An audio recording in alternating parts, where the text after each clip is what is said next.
Bienvenidos y bienvenidas al programa Sobre la Mesa, una producción del Centro de Investigación y Estudios Políticos y el canal UCR. Lastimosamente, todavía es importante hablar del tema de la violencia contra las mujeres, y en el marco del Día Internacional de la Eliminación de la Violencia contra las Mujeres, quisimos hacer en Sobre la Mesa nuevamente un programa para poder contextualizar en qué condiciones estamos, aún más ahora que la pandemia ha exacerbado efectivamente este tipo de violencia. Por eso vamos a estar acá en Sobre la Mesa hablando con expertas sobre el tema. Primero vamos a estar con la doctora Montserrat Zagot, directora del CIEM. Muy buenas, Marcela y compañeras, muchísimas gracias por la invitación. Creo que siempre es importante hacer referencia al tema de la violencia contra las mujeres, y en particular este año que se conmemora el 60 aniversario del asesinato de las hermanas Mirabal en República Dominicana.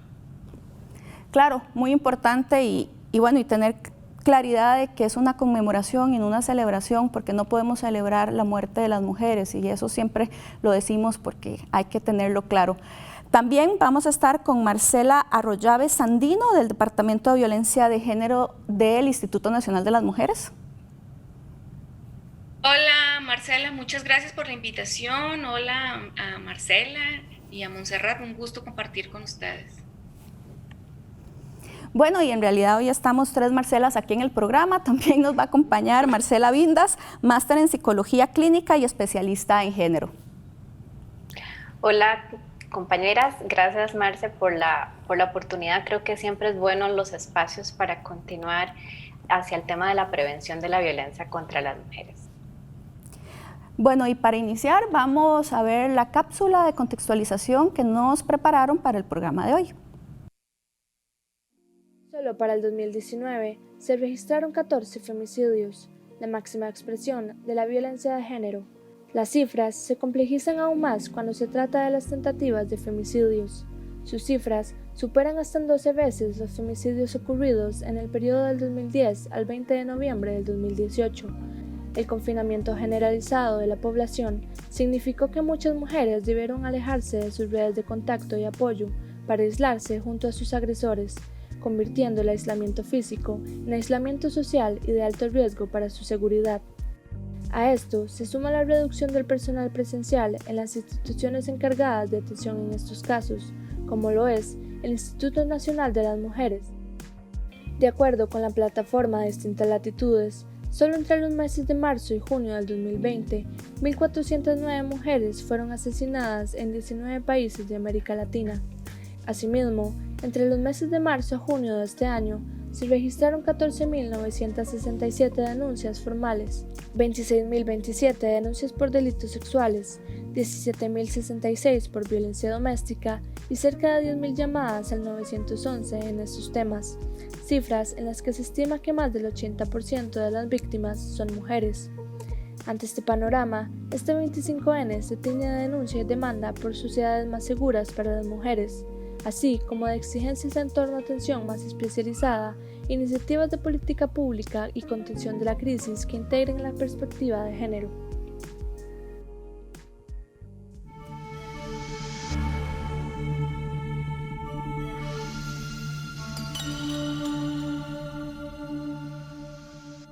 Yo sé que siempre le hago la misma pregunta y el año pasado efectivamente también conversamos de esto, pero es importante poder definir qué es la violencia de género, que a las personas les quede claro qué es esto, cuáles son, digamos, los diferentes tipos de violencia que enfrentan las mujeres y, bueno, en este momento de pandemia también cómo se ha exacerbado esta misma. Sí, muchas gracias, Marcela.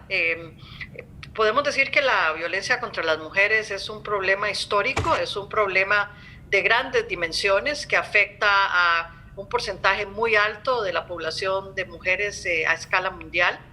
Esta es la violencia que se ejerce contra las mujeres por el hecho de ser mujeres, por eso se le llama violencia, digamos, basada en la desigualdad de género, es decir, partimos de que hay una desigualdad entre hombres y mujeres que se manifiesta de muy diferentes formas y una de las manifestaciones de esa desigualdad es justamente la violencia.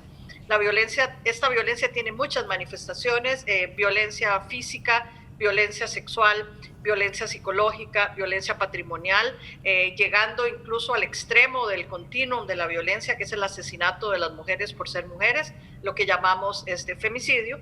Y también sabemos que hay ciertas condiciones particulares que la exacerban. Momentos de crisis, sociedades muy autoritarias, sociedades donde las mujeres tienen una condición muy desigual, donde los hombres las consideran sus posesiones, donde los hombres se consideran dueños de esas mujeres. Y por supuesto, lamentablemente también estamos viendo que la pandemia, sobre todo con los procesos de confinamiento, el encerramiento de las mujeres en la casa, ha sido un disparador de las diferentes formas de violencia. Marcela Vindas, yo sé que usted estuvo colaborando con la línea precisamente que le ha dado acompañamiento a algunas personas. ¿Cómo pudo identificar o se pueden identificar cuáles son como los principales problemas de violencia contra las mujeres que se dieron, digamos, en la línea y que están pidiendo ayuda por medio del teléfono, de una llamada que ha sido como lo que tienen a la mano? Sí, recordemos que esa fue una iniciativa entre el Ministerio de Salud, Colegio Profesional de Personas Profesionales en Psicología. Entonces fue una línea que se dio exclusivamente para trabajar justamente toda la parte de salud mental de las personas a raíz de la COVID-19. Aclarando siempre que la línea de emergencia 911 tiene la línea de atención de violencia justamente del INAMU. Pero, y de hecho, bueno, esas llamadas pasaban pues cuando era, digamos, lo que las mujeres en ese momento planteaban, se pasaba directamente a la línea del INAMU. Pero es muy interesante porque algunas de las llamadas, por ejemplo, que me tocaron atender, que eran mujeres, de repente planteaban situaciones de ansiedad, incluso crisis de ansiedad en ese momento, y ya comenzando a hacer la intervención te dabas cuenta de que habían situaciones de violencia de fondo, ¿verdad? Personas decían, bueno, realmente lo que ocurrió fue que ayer tuve una situación con la pareja que incluso ella tal vez no lo nombraba como violencia en ese momento. Mira, entonces cuando ya comenzábamos a conversar, pues obviamente se hacía una intervención ahí y se trasladaba la llamada. Pero de este tipo, ¿verdad? De mujeres que quizás no tienen en ese momento como de repente conciencia que lo que están viviendo, por ejemplo, violencia psicológica, ¿verdad? Hasta que se logra conversar con él. Claro. Entonces, por ahí ha sido un poco la tónica. Marcela Arroyave, las estadísticas en general muestran que esta violencia, digamos, sexista se ensaña, ¿verdad?, de manera incuestionable contra las mujeres. Ustedes en el instituto tienen las estadísticas, además precisamente atienden a muchas mujeres. Y bueno, efectivamente, al final, lastimosamente, muchos de estos casos terminan en femicidios. ¿Cómo se explica, digamos, ese ensañamiento histórico contra los cuerpos de las mujeres? ¿Por qué, digamos, se sigue justificando esa violencia? ¿Por qué, como decía Marcela, muchas veces pensamos que un ataque de ansiedad no es resultado de violencia porque no vemos la violencia emocional como una violencia contra nosotras? Uh-huh. Bueno, lo que pasa es que vivimos en una sociedad patriarcal, en una sociedad, en un sistema de dominación patriarcal, ¿verdad? Donde quien ejerce el poder es el hombre, es el poder masculino, el que prima en la sociedad, y para perpetuarse en ese poder, para mantener ese poder, se utilizan los medios requeridos para ello. Y uno de los medios que se ejerce es la violencia contra las mujeres. Por eso es que es histórico, por eso es que es estructural, porque no es una violencia de una única manera, sino es una violencia que abarca todos los espacios donde las mujeres nos desarrollemos. Cuando salimos a trabajar, cuando las mujeres tuvimos la posibilidad de salir a trabajar, apareció el hostigamiento sexual, y en el estudio, ¿verdad?, apareció hostigamiento sexual en el empleo y la docencia. Las mujeres pudimos acceder a la política, con las luchas históricas que llevamos aparece la violencia política, la violencia simbólica, la violencia mediática, que este año ha sido tan visible para todos y para todas. Entonces, es el ejercicio de este poder, de este sistema basado en la apropiación, en la concentración, en la monopolización del poder, ¿verdad? Y ese poder en todos los niveles, económico, ¿verdad?, político, en todos los niveles. Entonces, es un instrumento que se usa para seguir dominando, para dejar a las mujeres en ese panorama de dominación y para mantener el status quo del patriarcado. Montserrat, como bien yo le preguntaba y usted explicaba, hay diferentes formas de violencia y hay unas que son más estructurales, ¿verdad?, y que tan siquiera son visibles para ciertos grupos de la población. En ese sentido, digamos, a mí me gustaría que si usted se puede referir al proyecto recientemente presentado sobre generar que las mujeres rindan cuentas sobre cómo utilizan las pensiones alimenticias de los niños y las niñas a su cargo. Lo que plantea, lo que se ha dicho es que plantea no solo una violencia patrimonial, sino que parte del supuesto de que las funciones como de cuidado de las que hacen, ¿verdad?, y que realmente están recargadas en las mujeres, no son un aporte suficiente. ¿Qué cree usted o qué piensa sobre este, digamos, planteamiento de este proyecto de ley? Sí, muchas gracias. A ver, yo pienso que estamos también viviendo una especie de incremento de todas las fuerzas conservadoras, neoconservadoras, las fuerzas que llaman para el mantenimiento del orden tradicional de género, fuerzas que están en desacuerdo justamente con los espacios que se le han abierto a las mujeres en la sociedad, aunque consideran que el lugar adecuado de las mujeres es el hogar, cuidando a hijos y hijas, donde consideran que tenemos que seguir considerando al hombre como el jefe de la familia, es el jefe de la comunidad y el jefe del gobierno, es decir, en todos los niveles, y eso se ve reflejado también en iniciativas como este proyecto de ley en particular. Este proyecto de ley no únicamente, como bien lo dijiste, puede ser un ejemplo de violencia patrimonial, sino que yo creo que refleja una cosa todavía más profunda, y es esa concepción de que las mujeres necesitan ser tuteladas, es decir, que las mujeres no son personas con capacidad de tomar decisiones éticas, que las mujeres siempre necesitan un papá, que si no es el marido es el papá, y si no tiene que ser las leyes de la República, que no son capaces de tomar buenas decisiones para sus hijos y hijas, que siempre son irresponsables y malgastan el dinero en sí mismas o en cosas que no tienen que ver con digamos, con el bienestar de la familia, de los hijos y hijas. Y esto además va en contra de toda la evidencia que tenemos en términos numéricos, en términos históricos, ¿verdad?, de la responsabilidad que asumen las mujeres, cuidando a sus familias, protegiendo a sus hijos y hijas, quedándose a veces incluso sin comer para que ellos y ellas coman, sacrificando sus vidas profesionales, sacrificando su vida personal para poder sacar adelante sus familias. Es decir, sin el aporte ese de las mujeres a la reproducción de la vida, a la reproducción de la familia, en realidad el sistema en general no se sostendría. Entonces aquí tenemos, ¿verdad?, un intento de violencia patrimonial y también de seguir reproduciendo esa vieja idea de que las mujeres necesitan siempre estar bajo la vigilancia y bajo la mirada de una persona de autoridad. Claro. Estamos acá en Sobre la Mesa analizando el tema de la violencia contra las mujeres en el marco del 25 de noviembre. Vamos a una pausa y ya regresamos.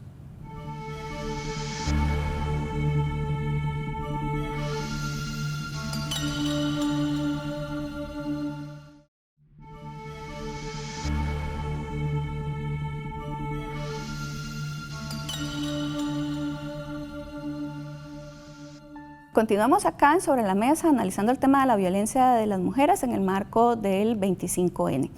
Marcela Vindas, tal vez es importante, digamos, explicar por qué debemos colocar en la agenda pública el tema del femicidio, y más aún cuando en los últimos meses se han dado casos realmente bastante, digamos, fuertes de muertes de mujeres por sus parejas que han querido un poco tapar, ¿verdad?, estos femicidios o muertes de mujeres por temas de más de abuso sexual, ¿verdad? O sea, realmente hemos visto casos tal vez en este año que realmente son muy representativos de lo que implica, digamos, un femicidio, y seguir hablando de esto en la agenda pública.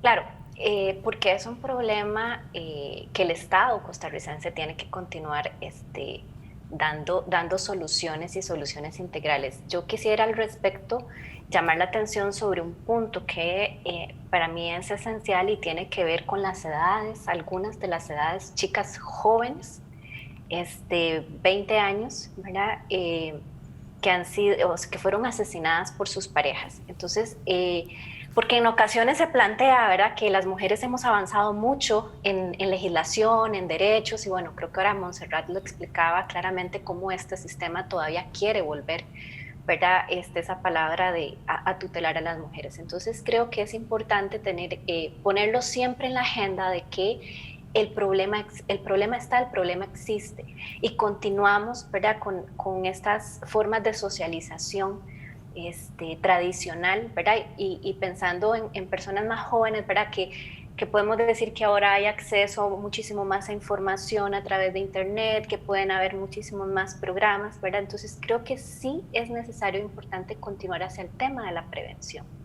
y en esta población joven.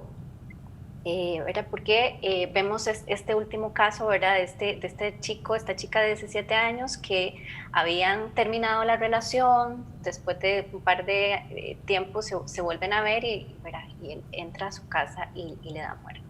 Entonces sí, tener claridad de que el tema tiene que continuar, yo creo que hacia ¿verdad?, fomentar todavía nuevas formas de cómo trabajar la prevención con población adolescente, ¿verdad? Porque lo que nos deja pensando es qué está ocurriendo, ¿verdad?, en estos procesos de socialización, cuáles son esos roles, ¿verdad?, que se continúan manteniendo, esos mitos y esas creencias respecto a las mujeres y el amor.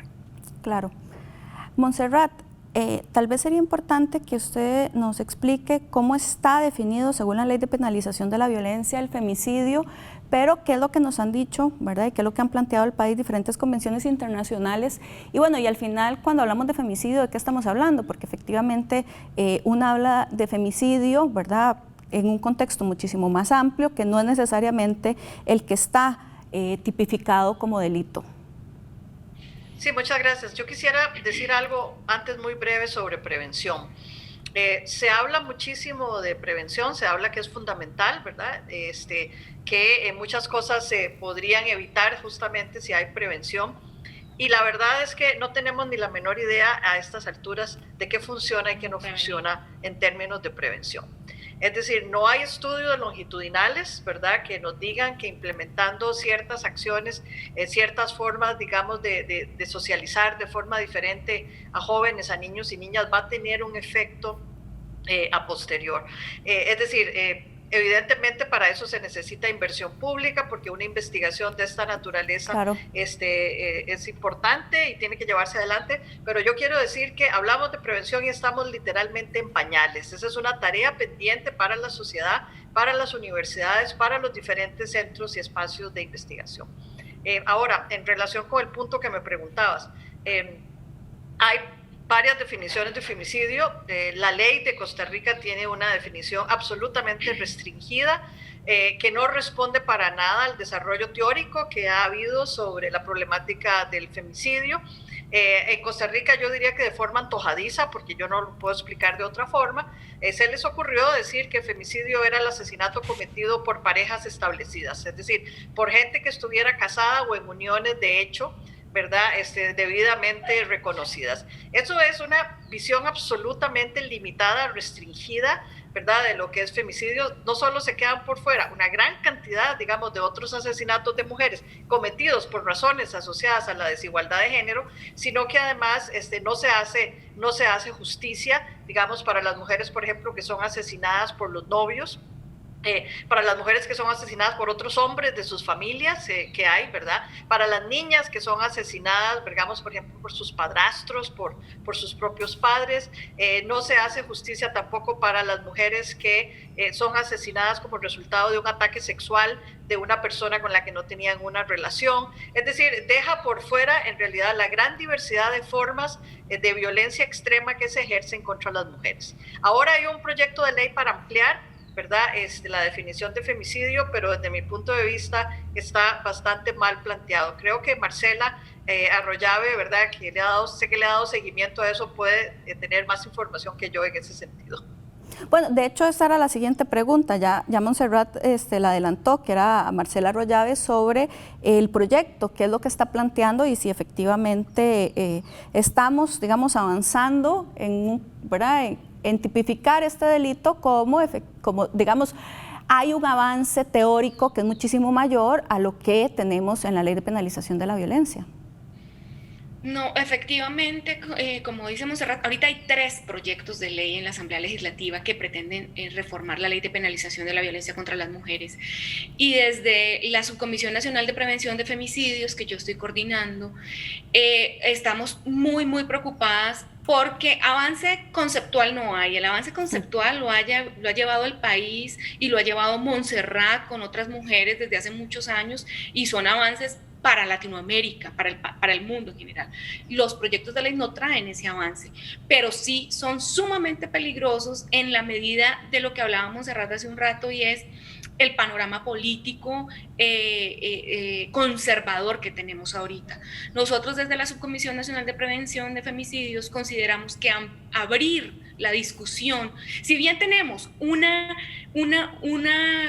definición restrictiva, como lo decía ahorita Montserrat, de la Ley de Penalización, que lo que nos permite judicializar como femicidios únicamente aquellas relaciones donde haya habido convivencia, ¿verdad? Matrimonio o convivencia, de hecho las demás se quedan por fuera como un homicidio. Los tenemos estadísticamente, las agrupamos en los femicidios ampliados, o sea, sí las visibilizamos. Puede ser que al abrirnos a esta discusión nos lleve para atrás en vez de para adelante, y ese es un riesgo muy alto que nosotras como país y como mujeres no podemos correr. En ese sentido, nosotras ya hemos dado los criterios a la Asamblea Legislativa, además que hay proyectos de ley muy mal planteados, desconocen lo ya avanzado, y seguimos reiterando que es peligroso en este momento. Y Marcela, en esta, digamos, misma línea, ustedes que tienen como el acceso a las estadísticas y a muchísima más información, ¿en qué contextos es que se están cometiendo, digamos, en los últimos años los femicidios? ¿Cuáles son realmente, han logrado identificar esas causas? ¿Cuál es el perfil de las mujeres que son víctimas de femicidio y de los femicidas? Mira, los contextos y los escenarios son diversos. El perfil, cuando vemos esos escenarios, somos todas las mujeres podemos sufrir o ser víctimas del femicidio. ¿Por qué? Porque tenemos escenarios de pareja del femicidio íntimo, en donde por ser casada, por vivir con el hombre, por ser novia o por decidir no continuar esa relación, han sido asesinadas. Hemos tenido, como decía Montserrat, cuando se refería a los casos que no están contemplados, por ejemplo, padres que han asesinado a sus hijas, que al matar a su pareja, mata también a sus hijas. Este año hay un caso. Y tenemos el otro panorama horrible, igual de horrible, que es el de el ataque sexual, en donde todas podemos ser víctimas de ese ataque sexual, ¿verdad? Entonces, son diversos, los escenarios son diversos. Si me dices una mayoría se da en el ámbito íntimo, pero eso no indica que también se dé en otros escenarios como los ya mencionados.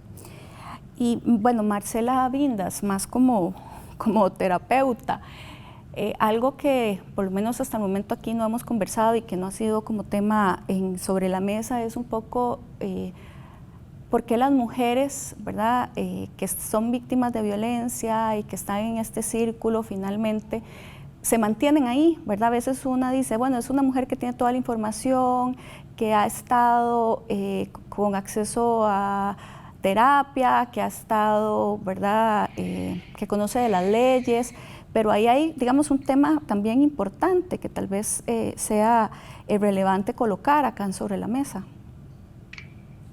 Sí, bueno, yo creo que hay que observarlo desde varias aristas, ¿verdad? Primero, pues efectivamente tenemos esta parte del ciclo, ¿verdad? Que es la conducta del ofensor que está ahí colocada. Hay algunas mujeres que de repente en los procesos se dan cuenta que están siendo violentadas, ¿verdad? Conductas que podrían ellas pensar que eran normales o en una relación de pareja, ¿verdad? Pero que de repente en esos procesos se van dando cuenta. Entonces tenemos que tener claro que tampoco podríamos hacer una generalización, y creo que ahí traigo a las palabras de Montserrat respecto a la parte de la investigación, que sería también importante, pero tener claro que aquí suman factores, ¿verdad? Condiciones de vida, la historia de vida también de esta mujer, que es esta concepción del amor, ¿verdad? De si me cela es que me quiere, se preocupa por mí. Tenemos también las condiciones económicas, ¿verdad? Que muchísimas veces las mujeres permanecen porque la única fuente de ingresos y hay hijos de por medio. Pero sí también tenemos, ¿verdad?, mujeres que pueden tener como todas las condiciones para salir y hay una claridad, pero entonces ahí ya hablamos de condiciones más particulares de la historia de vida de esa persona. Entonces, siempre los procesos terapéuticos siguen siendo necesarios. Creo que, bueno, en esta larga data el INAMO ha tenido, ¿verdad?, de sus procesos de atención, los procesos grupales creo que también tienen un factor de éxito hacia las mujeres, pero creo que efectivamente habría que plantear también líneas de investigación hacia eso. Y también tener claridad en algo, ¿verdad? O sea, que hablemos desde el tema de la parte más psicológica, no es que estamos colocando la responsabilidad en las mujeres, ¿verdad? Porque creo que esa siempre ha sido como otra, digamos, otra de las falsas creencias, ¿verdad? O sea, es que ella permanece ahí porque, vea, tiene todo para salir adelante y no lo hace, y eso no es así, ¿verdad? O sea, tener claridad que hay una relación de poder colocada y que se expresa de manera distinta en cada relación de pareja. Claro, y tener claro, como también plantea Montserrat, bueno, y ambas Marcelas, de que no solo es un problema multidimensional, ¿verdad?, que tiene múltiples causas, sino que también trabajar en prevención, trabajar, digamos, para cambiar las condiciones de las mujeres, también necesita una visión multidisciplinar para poder generar muchísima más investigación y recursos. Estamos acá en Sobre la Mesa, vamos a una pausa y ya regresamos.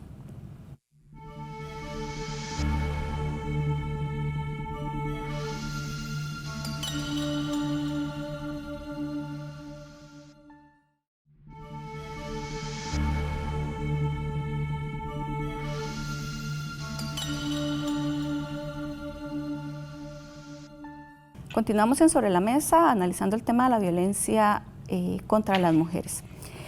Marcela Arroyave, sería importante explicar qué es lo que se está haciendo desde la institucionalidad en materia de política pública, ¿verdad? Y hacia dónde es que están dirigidos los esfuerzos también del Instituto Nacional de las Mujeres en todo este tema de violencia contra las mujeres.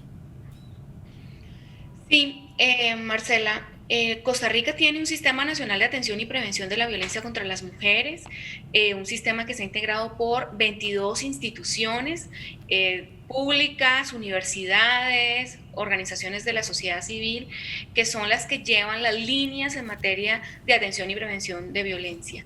En ese sentido, desde el 2017 contamos en el país con la Política Nacional de Atención y Prevención de la Violencia contra las Mujeres, que establece 6 ejes de trabajo que tienen como un hilo conductor. El primer eje es la promoción de una cultura no machista, todo lo que tiene que ver con cambio cultural. Ahí también hablamos de lo que tiene que ver con violencia simbólica y violencia mediática. El segundo eje es la promoción de masculinidades para la igualdad y la no violencia. Es un trabajo que hacemos con chicos jóvenes, niños y chicos jóvenes, para que crezcan conociendo y entendiendo que hay otras formas de relacionarse y para que se vuelvan agentes de cambio en materia de violencia contra las mujeres. El tercero habla mucho de lo que hablaba Marcela, de las chicas jóvenes, y es un trabajo con madres adolescentes, sus hijas y sus hijos, en romper la transmisión intergeneracional de lo que es pobreza y violencia como uno, ¿verdad? Vinculado. El cuarto trabaja una directriz que emana directo de Belém do Pará, la Convención Belém do Pará, que es la protección efectiva, la sanción real, la debida diligencia y la no revictimización, así como el acceso real a la justicia. El quinto, nos enfocamos en una de las violencias que hemos visto que han aumentado, de hecho lo estaba viendo para una información de mañana, en 4 años el aumento de delitos sexuales, de varios delitos, pasó a un 63%, es decir, teníamos 5.000 casos o 6.000 casos y este año 13.000, una cosa impresionantemente absurda. Entonces ese eje 5 trabaja prevención, atención integral y no revictimización frente a la violencia. Y el eje 6 es precisamente el que yo tengo a cargo en ejecución, que es el de la prevención del femicidio. Entonces vean cómo todo va conectándose desde un cambio cultural, ¿verdad? Los mensajes, la comunicación que se envía y toda la atención y prevención. El INAMU tiene la Secretaría Técnica de este sistema y es el que rige, ¿verdad? El que lleva el camino para la ejecución. Esta es una política de 15 años y eso es muy importante porque es una política que trasciende gobiernos, es decir, no importa quién sea presidente o presidenta, quién sea ministro o ministra, es una política que se tiene que ejecutar y que está vinculada con varias instituciones, y esto es importante también que la gente lo sepa. La respuesta a la violencia contra las mujeres no depende únicamente del INAMU, depende de todas las instituciones que las integran, pero también de todas y todas como sociedad, de cómo actuamos, de que nos convirtamos precisamente en agentes de cambio para ver si de alguna manera empezamos a cambiar este panorama. Y Marcela, el día de ayer, 25 de noviembre, ¿qué actividades realizaron? Porque bueno, en pandemia es difícil, tradicionalmente se hace una marcha, hacen cosas, pero bueno, no fue posible por la pandemia. ¿Qué fueron las actividades que lograron realizar el día de ayer? Sí, efectivamente este año se nos complicó el panorama que nos puso a pensar cómo podríamos conmemorar esta actividad, y el trabajo que se ha realizado durante todo el mes ha sido visibilizar mucho el trabajo de las redes locales de atención y prevención de la violencia contra las mujeres, cómo se organizaron estos grupos, hicieron videos, conferencias, webinar, diversas actividades. También va a haber una vigilia, pocos grupos de mujeres, ¿verdad?, reunidas ha habido durante todos estos días.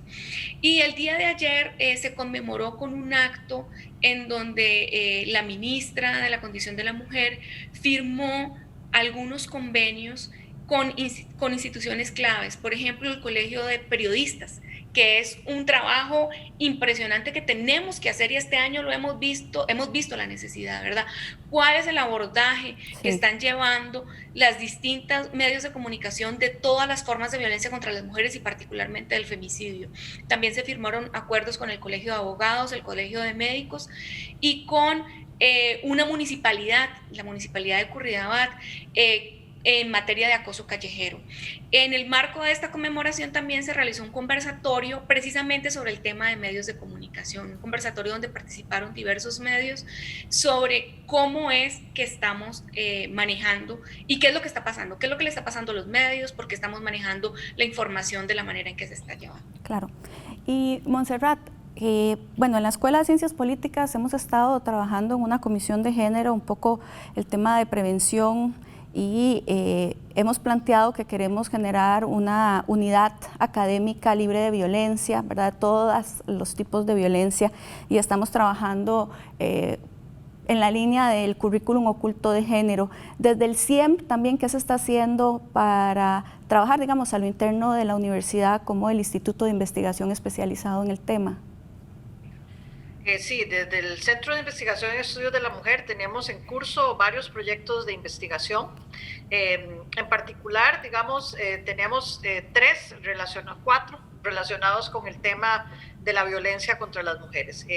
Uno justamente sobre acoso callejero y diferentes formas de acoso a mujeres universitarias. Sí. También tenemos un proyecto muy grande que pretendíamos hacer, digamos, con una muestra aleatoria, una investigación sobre las diferentes formas de violencia que afectan a la población universitaria, en particular a las mujeres, no únicamente acoso, sino todas las diferentes formas de violencia para tener un panorama general. Esta es una investigación que se le está llamando la ruta crítica, justamente de la violencia contra las mujeres, haciendo referencia a un concepto que habíamos desarrollado, digamos, años atrás sobre la violencia. Tenemos también un proyecto muy interesante sobre violencia obstétrica, sobre el cual esa forma de violencia no la hemos abordado, digamos, sí, acá todavía, pero que deberíamos hacerlo porque es una forma de violencia que tiene mucho impacto, ¿verdad?, en las mujeres. Y finalmente tenemos también un proyecto sobre trata de mujeres con fines de explotación sexual y con fines de explotación laboral, que también, digamos, es una forma de violencia estructural que tiene muchos impactos. En esta semana, toda la semana, hemos tenido una serie de actividades. Hemos tenido una actividad artística, hemos tenido un foro sobre las diferentes formas de violencia que afectan a las mujeres universitarias. Tenemos un foro también sobre femicidio, haciendo un homenaje a la autora y activista Diana Russell, que fue la que escribió uno de los libros que nos marcó el inicio de estas investigaciones y nos dio la palabra para hablar sobre este tipo de crimen extremo. Perdón, Montserrat, ese fue el día de ayer. ¿Queda grabado para las personas que no lo vieron? Todos nuestros programas quedan grabados en la página web del CIEM. Y también, digamos, para el día de mañana, viernes, tenemos una clase abierta para promotoras de derechos humanos de las mujeres. Es para cualquier persona que quiera, digamos, convertirse en parte de la promoción de los derechos humanos, que va a ser a las 6 de la tarde por el Facebook Live del CIEM. Y Montserrat, usted se refirió dentro de la investigación de la ruta crítica a un concepto de violencia que han desarrollado. ¿Cuál es ese concepto? Digamos, el concepto es el concepto justamente de ruta crítica. Okay. A nosotros el concepto de ruta crítica lo que plantea es que para poder entender cómo las mujeres lidian con la violencia, con las diferentes formas y cómo logran salir de esa violencia, cómo también algunas no logran salir, tenemos que entender el recorrido que hacen las mujeres en ese proceso, es decir, cómo buscan ayuda, a dónde buscan ayuda, qué respuestas reciben cuando buscan ayuda, qué facilidades les dan, qué factores más bien les limitan o les impiden esa búsqueda de ayuda, qué instituciones o qué instancias sí les ayudan y cuáles más bien se convierten en una traba.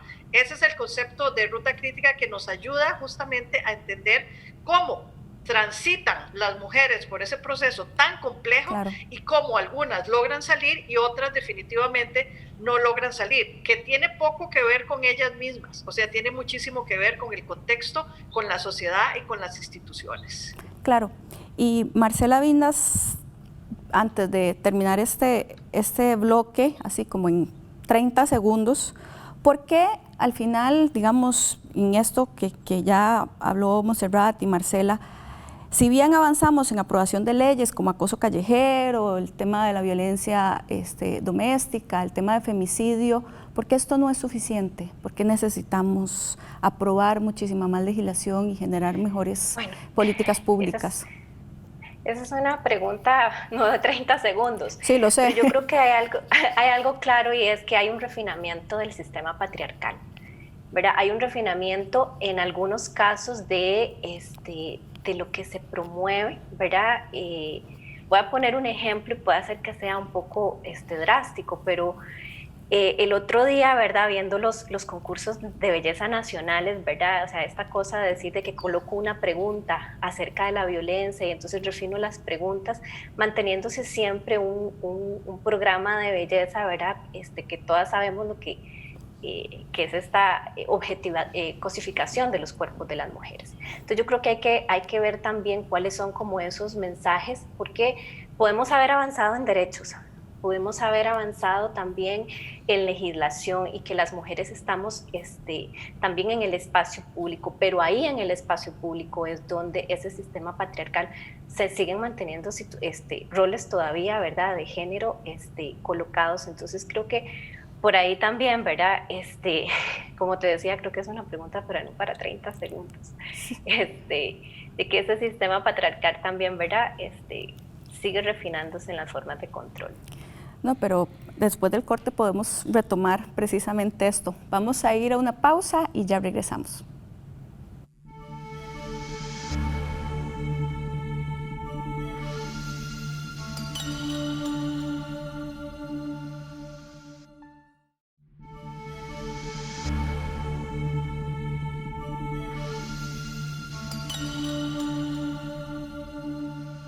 Continuamos acá en Sobre la Mesa analizando el tema de la violencia contra las mujeres. Antes de ir a una pausa, yo le preguntaba a Marcela Vindas, efectivamente, ¿por qué no es suficiente solamente contar con una ley de acoso callejero o la ley de violencia doméstica, que efectivamente son importantes, porque no vamos a decir que no son importantes, pero que tenemos que ir más allá?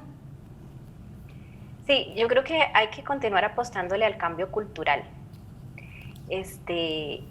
Que en la práctica, ¿verdad? Y cuando digo cambio cultural, no es solamente alrededor de, o integrar más bien a otras poblaciones. O sea, creo que de repente el tema tiene que ser importante en el currículum universitario, ¿verdad? En todas aquellas profesiones que tienen que ver con los sistemas de salud, que yo sé que pues hace mucho se viene trabajando interinstitucionalmente, pero yo también le apostaría un poco a retomar en los sistemas educativos y justamente universitarios hacia ese cambio cultural, porque creo que a veces seguimos pensando que ya está tan puesto en la opinión pública el tema, que ya se habla tanto, que ya está la legislación, que se da por sentado que las personas ya tienen claro qué es la violencia, ya tienen claro lo que son creencias, los que son mitos, y de repente en la práctica de la docencia una se va dando cuenta que no necesariamente es así. Entonces creo que el cambio cultural es... Sí, y Marcia, en esa misma línea, porque a veces cuando uno habla de esto, ¿verdad?, efectivamente más bien la gente ahora te dice, no hombre, ahora hay tanta legislación que más bien ahora son los pobres hombres los que están en condición de, ¿verdad?, de indefensión, porque han cuidado tanto a las mujeres que más bien han colocado a los hombres, ¿verdad?, en esa posición. ¿Qué pensás con respecto a esas aseveraciones? Bueno, creo que hay que tener claro los conceptos de igualdad y de equidad, ¿verdad? Porque debemos seguir colocando los recursos, que no son, digamos, también muchos, ¿verdad?, los recursos hacia aquellas necesidades, ¿verdad?, que nos brinden el tema de la equidad. Y efectivamente necesitamos la atención hacia el tema de la masculinidad, sí, pero para todas estas líneas de acción que planteaban desde el INAMU, ¿verdad? O sea, necesitamos un cambio cultural y sí hay que trabajar hacia estos temas de masculinidad, pero ¿verdad? Creo que esas son lo que hablaba del refinamiento de los discursos patriarcales, ¿verdad? O sea, de que ya estamos iguales, o sea, ¿qué es lo que más quieren ustedes las mujeres? Entonces yo creo que hay que continuar efectivamente hacia esas modificaciones de esa masculinidad más tóxica.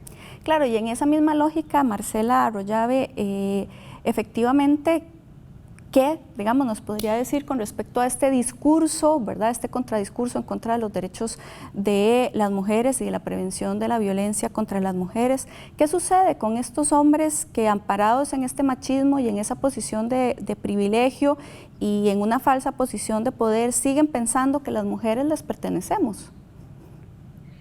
Sí, y es que no es algo poco usual, cada día lo vemos más, lo mencionábamos ahorita, este aumento tanto en los discursos patriarcales y conservadores y en las instituciones, porque lo vemos también en la Asamblea Legislativa, este micromachismo, ¿verdad? Porque es sutil. Y eso es una cosa que tenemos que tener en cuenta. Y una de las cosas que traen los micromachismos es que son imperceptibles incluso para quienes los vivimos, ¿verdad? Nosotras mismas decimos, nos cuestionamos, ¿será que es una forma de control, una forma de violencia?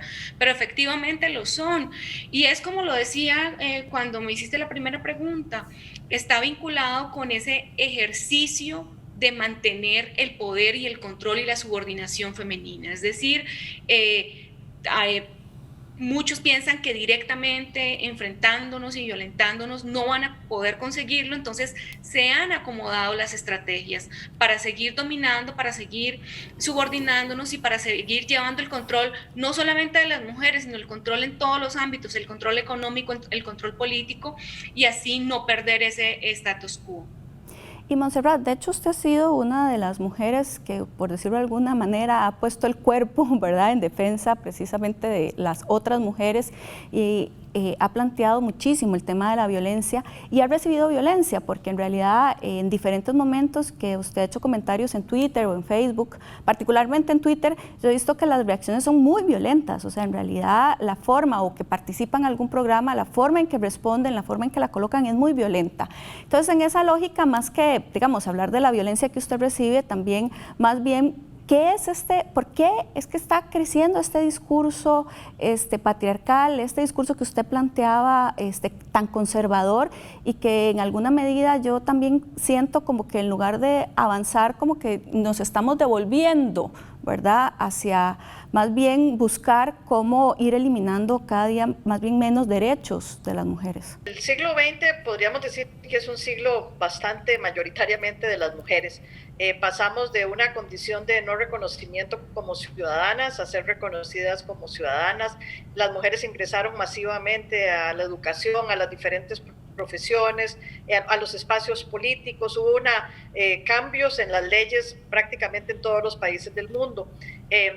Eso ha tenido en los últimos años una respuesta muy agresiva y muy violenta, digamos, de ciertos sectores de la población. Eso hace entonces, digamos, que alguna gente le llama un backlash, ¿verdad? O sea, un golpe, digamos, para tratar de retroceder lo que se ha avanzado. Entonces es evidente, digamos, que esos avances que han tenido las mujeres ahora están viviendo golpes de todo tipo, de grupos y de sectores que quieren devolvernos a donde estábamos, yo diría que a principios del siglo XX, casi que al siglo XIX. Y desde esa perspectiva, digamos, cualquier mujer que hable directamente sobre el tema, que confronte, digamos, a esos grupos, se convierte en una víctima de los ataques. Es decir, es un proceso de cancelación, de eliminación, ¿verdad?, de los discursos, incluso de criticar, digamos, inventar cosas sobre la persona para que su voz no sea reconocida como una voz válida. Y eso lo vemos así en relación con las organizaciones de mujeres. Vemos la violencia que se está ejerciendo en otros países, por ejemplo, la violencia del gobierno mexicano contra las marchas que ha habido últimamente del movimiento feminista. Lo hemos visto en una gran cantidad de países. En Nicaragua, cómo han saqueado a las organizaciones feministas, las han desacreditado, las han dejado sin recursos. Es decir, esta es una respuesta estructural justamente frente a los procesos de cambio positivos que se vivieron. ¿Por qué el derecho a vivir sin violencia, Montserrat, es un derecho que todas tenemos, para cerrar con esa idea? Bueno, en realidad ese es un derecho además de la humanidad en general, es decir, el derecho a vivir una vida buena, el derecho a vivir una vida libre de violencia, sin hambre, sin amenazas, sin acoso de diferente tipo, es un derecho que ha sido reclamado en los últimos 200 años. Las mujeres nos sumamos a ese reclamo. Originalmente ese derecho solo estaba planteado para los hombres y para cierto tipo de hombres, y las mujeres inmediatamente planteamos cómo es que si nosotras también somos seres humanos no estamos cobijadas por ese derecho. Entonces yo diría que probablemente esa es una de las aspiraciones de la humanidad en general, lograr tener una vida libre de toda forma de violencia, libre de toda amenaza, libre de acoso, una vida buena y una vida en la que podamos realmente desarrollar todo nuestro potencial. Pues muchísimas gracias, Montserrat Zagot, directora del CIEM, Marcela Arroyave, del Departamento de Violencia de Género del INAMO, y Marcela Vindas, máster en Psicología y especialista de género, por estar acá en Sobre la Mesa. Evidentemente tenemos que seguir trabajando el tema de la violencia contra las mujeres. No es cierto que se ha eliminado y que ya hemos logrado la equidad y la igualdad entre hombres y mujeres. Tenemos muchas cosas por hacer en todos los espacios de la vida y por eso acá en Sobre la Mesa seguimos hablando del tema de la violencia contra las mujeres y lo seguiremos haciendo hasta que en algún momento logremos un avance lo suficiente, que según diferentes estudios plantean que será hasta dentro de 100 años si seguimos de la misma forma como hasta hoy. Así que muchísimas gracias a las tres y muchísimas gracias a ustedes en sus casas. Les esperamos la próxima semana.